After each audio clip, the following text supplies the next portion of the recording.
Ousmane Sonko ni mu ko gisee bu góorgóorluwul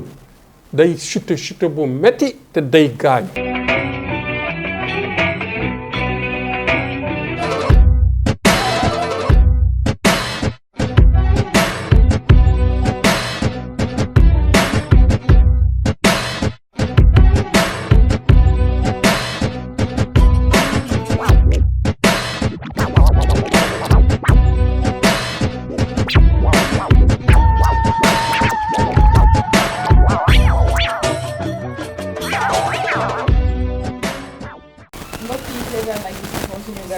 mbégte la ñuy am saa su nekk di ànd ak yéen ci suñu ay programme rawatina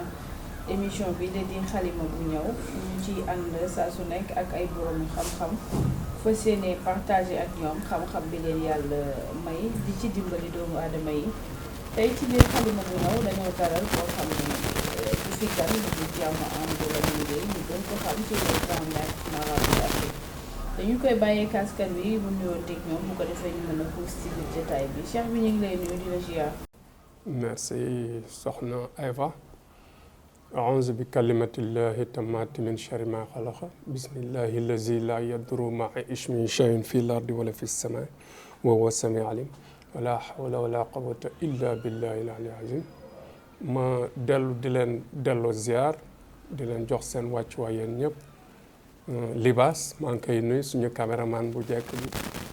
ak yow soxna Eva di leen ñaanal yàlla barkeel seen liggéey te sàmm leen. bon man nag ñu nga xamee ci Thierno Amadou le grand maître marabout d'Afrique voyant et guérisseur à distance. bon may liggéey bu rafet ci suuf mais maa ngi ñëw fii ci Sunugal 24 pour exposer li nga xamante ni maa ngi koy def ci suuf di ko liggéey di ko dimbale askan bi à chaque fois. d'accord bu ñu ñëwee ci li nga xam ne moom moo di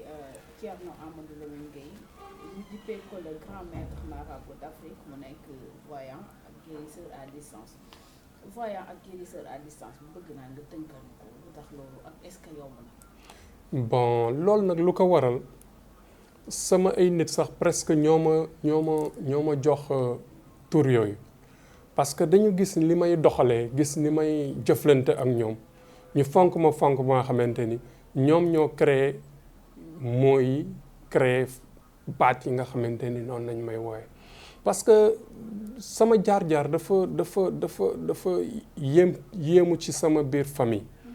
dafa nekkoon ay wax ay polémique avant ma naissance. bon mënuma ko fi nettali lépp parce que jot bi daf ñu ko dul may mais à l'âge de 10 ans pour gàttal dama gis sama borom dañ ma jëloon ñu dénkaane ma macha allah ma dem ñu yóbbu ma ci fu nga xamante ni sama yaay ak sama papa dëkk fa ñu joxe ma daal si gàttal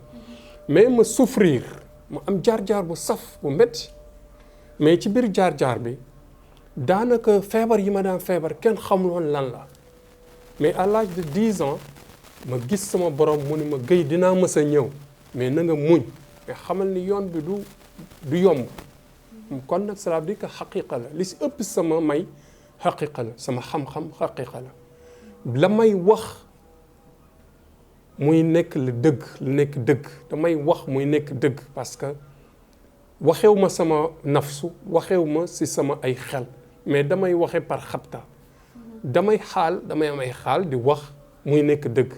parce que yàlla bu ma waxee loolu man dem naa ba fàtte ko ay jamono bi ma duggee enseignement ma yor sama xaalis au lieu que ma def comme génie mais dama jëloon sama xam-xam yëpp pratiquement di ko gëstoo sama xaalis yëpp di ko gëstoo xam-xam di ko gëstu ba yàlla may ma lu bëri ci xam-xam fu ne ma dem fa mais à l'âge de 30 ans ci ay xelwa yu métti parce que sama papa moo ma daan wax ni ma bëggee sëñ Touba yëpp si sama papa la moo ma daan wax ay mbiram ma bëgg ko bay jooy ci moom laa daan xabtalu di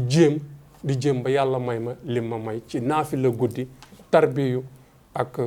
góorgóorlu si diine te teel naa mokkal alxuraan ndar moom xam ngeen ku fa jàngee nekk xale vers les années 60 70 ba 80 alxuraan ba mu ngi fa doon jolli par rapport ak léegi mais boobu la gënoon a tar période bi ñu nekkee xale njàng alxuraan bu metti woon na lool parce que da ngay jàngi alxuraan di jàngi école diggante 2 heures bu ñu wàccee midi entre midi ak 2 heures da ngay jàngi alxuraan tëri wàcc dellu si demaat école da ngay mos añ dem école boo wàccee 5 heures nga demaat jàngi alxuraan ba timis nga julli timis foofu si daara ji daal di delluwaat te kër ga booy jàng sa leçon da ngay nelaw mais rythme boobu la ñu topp ba yàlla may ni dans les 2 sens macha allah bon ñu réussir si milieu intellectuel et en même temps yàlla may ñu xam-xam bii ñu yor tey di ci dimbali jaami. macha allah am na solo leeral yooyu li ñu bëgg a chaque fois rek ñu mën a xam jaar-jaaru ki nga xam ne moo di Thierno Amadou Lamine Gueye le grand maître Mara Ba wàllum question yoo xam ne ñu bari dañ ciy indi ay polémique des fois dama bëggoon xam rek ñaata façon seet ñoo am ba noppi balaa ñuy dugg yow ci li ngay def. voilà man sax bi may xaalu léegi dama leen fàtte wax à l'âge de 30 ans si biir ay naafila si la sama turandoo yonent bi jox lii mun ma jógal dimbali doomu aadama yi à chaque fois dama koy wax nag jógal dimbali doomu aadama yi ba ma polémique waxtaan ak moom ci gént ba mu ni ma lii du gént boo jógee na nga dimbali doomu aadama yi ba li xew nii mais seet nag ci question bi su ma ñëwee seet ci boppam dafa nekk lu doy waar seet don la seet kenn ko jàng képp ku la wax dafa jàng seet da lay nax seet kenn ko jàng seet da ngay bëri jënd ñu lay wax parce que ñun suñu famille dafa nekk famille yoo xam ne dañu amoon ay xàmb dañu nekk ay nit yu bëree jënnee mais si biir famille bi dafa am ñu mu topp man macha allah damay wax ak jënne damay jëflante ay jënne ci lu leer des fois su ma bëggee xaalis ba xëlwa tudd turi jënne yi damay am ay client jënne dañuy ñëw jox ma xaalis sant ma liggéey dem quelques jours après ñu feeñu ma xam ni xaalis bi bon biñ ma joxoon justement liggéey bi jënne moo ma joxoon xaalis bi ainsi de suite ay xaalis yu takku lay doon parfois mais du ma koy faral di def parce que man alxuraan bi may utiliser parfois bu ñu demee ba ëpp mën na leen xaw a bu leen doon bon tey nekk nit bu correct rek bu ñu wax ni aajo ni am na lu koy metti wala am na lu koy ainsi de suite mais loo ko laaj mu jox la soo ko laajoon ay millions mu jox la mais du waxaale du def dara te du bëri wax waaw automatiquement da ngay sentir ni lii bon maandul ci moom nga jëflanteek moom mais bu demee da ngay gis automatiquement da la koy jox xaalis bi day tàng lool mais bu demee doo ko gis mu dellu si waaw te boo ko waxee jox ma sa numéro téléphone du la ko nangu jox bon loolu moo tax ñu am seet parce que man su may seet damay am xaal dañ may wax te ci barki yonent bi barki alxuraan man dama am benn chance boo xamante ni gis nga yonent yàlla Yuusuf ni muy firee gént don boobu laa am parce que waxewu ma ko caaxaan certes am na téere yoo xam dañ la orienté ni la lii la mais man damay firi gént selon des contextes te su ma la firilee gént dafay exact bokkul ak ay firi gént ñun la ndox mi de kooku de wërsëg buy ñëw la ainsi de suite mais man dama lay wax par rapport ban façon wërsëg la ak naka la gént bi dama la koy décortiquer ba mu set wecc nga xam ni carrément lii ngay dund kon lii ngay xaar kon gént bi lii la et cetera et cetera si loolu laa mën ba amaale di seetaale ainsi de suite.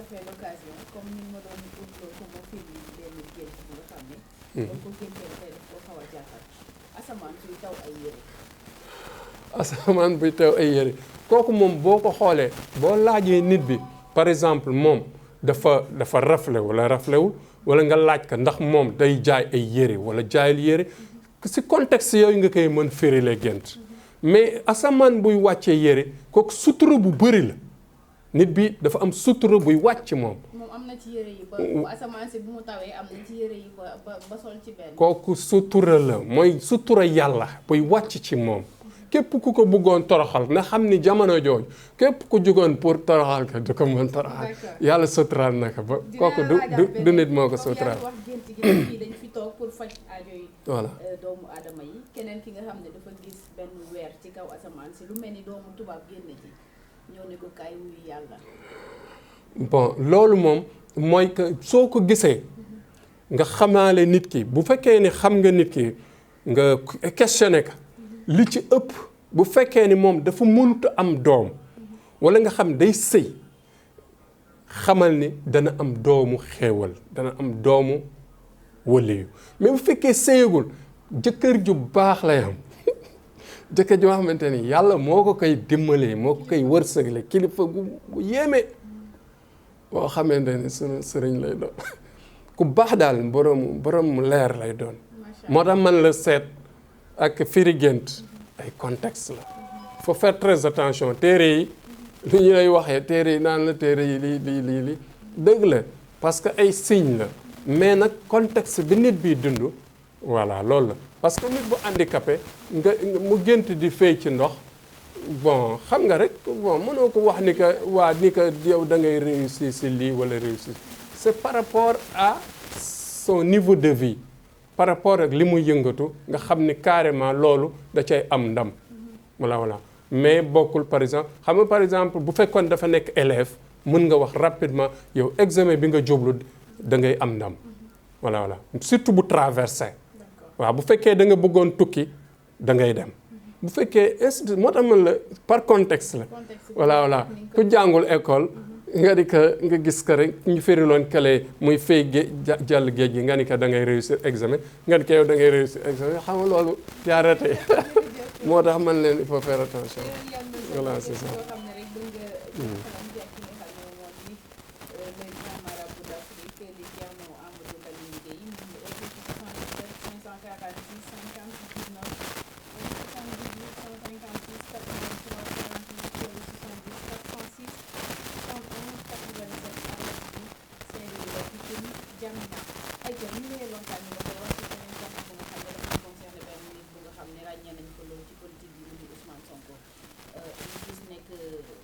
chaque fois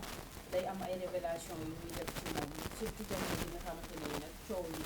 lépp dafa nekk ci kawam gis nañu récemment li nga xam ne moom moo di ak vidéo bu ñu génnewaat di wax ni que jabaram dafa divorcé Ousmane Sonko amul ay ñaan Ousmane Sonko dafa am ay nit yu bëgg a dal ci kawam ak yooyu noonu lan nga ñu mën a wax peut-être ci Ousmane Sonko en personne ak yow mi comme yow voyant nga donc ñu ñàkk nga gis la nga xam ne dafay concerné soxna Awa man de doguma la yàlla bi ma tiim xam na ni gëj naa wax ay waxu sa Ousmane Sonko yàgg na mais lii dama ne woon tey dama koy wax parce que dama koy gis Ousmane Sonko gàllaajam dafa toj Ousmane Sonko bu góorgóorluwul day chuter day am problème bu rëy bu nga xamante ne du tal élection yi di ñëw gàllaajam toj na mi ngi ci danger man duma di waxantu te duma dugg ci ay mbiru jàmbur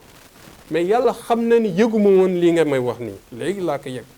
yàlla moo ko seede kaamil la ngi nii mën naa ko waat billaahi wallahi taala barki yonent bi barki alquran karim maa ngi njàpp musuma yëg ni Ousmane Sonko loolu xaw na ci ma mais dama ni leen Ousmane Sonko ni ma ko gisee si gént Ousmane Sonko ni ma ko gisee bu góorgóorluwul day chute bu metti te day gaañu day am jafe-jafe te bu boobaa ñi ànd ak moom dinañu jooy daañu am problème bon dana am mooy dañ ko nëbb soit mu feebar gaañu wala ñu def ko lu nga xamante ne day accident dañ koy dogaale daal mais c'est-à-dire que xam nga jaar si digg bi parfois day metti daal parce que mën nga jaar si digg bi ñu saaga la wala ñu wax la def mais ñun li ñu gis rek nañu wax mooy que su sàgganee dañ koy dogaale te dogaale dafa am dogaale dafay def nit mu dee te heure deewam jotul day tax li fi mu waroon a àgg du fa àgg lawful mahfuz yàlla programmé na lépp mais le mauvais esprit dafay dogaale ñaan ni mu ñaan di modifier ba copier-coller am yàlla am lu naroon am mu ñuy ñaan wali yi di ñaan yonent yi ñaan wala gaa yi baax yi ñaan ba yàlla dindi loolu naroon am def ci leneen noonu la safaan ma ne amee mooy ko dogaale day am barke Seydina Muhammad bu leen benn ustaas naa bu leen dara nax dogaale day am yàlla lu mu programmé heure bu ko soobee moom fi le souverain suprême faalu li maa yurid nañ koy wax demal foofu ci wasama isatul buruj moom lu ko neex lay def suñ borom mais imposé wul adduna bi imposé wul programme bi il fait des copies-collées selon des prières et selon nga sàggan say mën la Ousmane Sonko il est en danger point su góorgóorlu si boppam waxuma mu ñëw ci man bu ñëwee ci man moom sauvé na mais bu ñëwul si man tamit na dem si ko nga xamante ni dina ko yokk protection il est en danger foofu laa gàllaajam toj na. d'accord léegi mën nga ñoo wax ñan ñoo toj gàllaajam. ah man su ma dee jëflanteel sama ay mbër su ma nekkee ci ren de bëri xaw ma ren arène ni ñu koy waxee sax arène bi mooy milieu bëree bi daal boo ci nekkee war a bëree kenn bu sa gàllaaj tojee bi passé vidéo bale passé waxoon naa la ni jinne yi bokk nañ ci ñi jëkk tuub bi Jibril di wàcc alxuraan ku baax ki nga xamante ne dama ko bëgg bay jot mooy sëñ Tuuba bi muy dox mission li mu jinne yi tuub ci moom jinne yi nekk ci moom ñoo ëpp nit yi adduna bi yëpp am na murid foo dem ci adduna am na murid mais jinne murid yi ñoo ëpp nitu murid yi ñooñ dañuy màggal te ñoom dafa am ay kilifa yi siy nekk mais nag dafa am ay ñoo xamante ni comme màggal ni muy amee ay nit yoo xamante ni safaan moo leen yóbbu ay poche nit ak yàqal nit noonu la amee ay jëne saay yoo xam ne dañ fay fel oto yeeg yàq nanuñ saxoo kursiw bala ngay dem rek nga def kursiw ñetti kursiw rek doy na booy dugg ci oto xal bismillah ba toog boo toogee nga ne alhamdulilahi rabbil alamin da ngay dem dellu si jinne yi duñ la mën a dara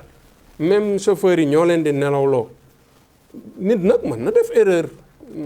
chauffeur mën na kii daal nelaw mais yi si ëpp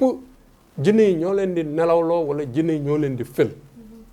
parce que ni mu bëri ay jinne jullit yuy ñëw yuy julli murit noonu la bëri ay jinne saay-saay yoo xam dañuy ñëw raxoo pour yàq rax parce que ci ñëw Iblis dafa am doole Iblis moom il est dans ses œuvres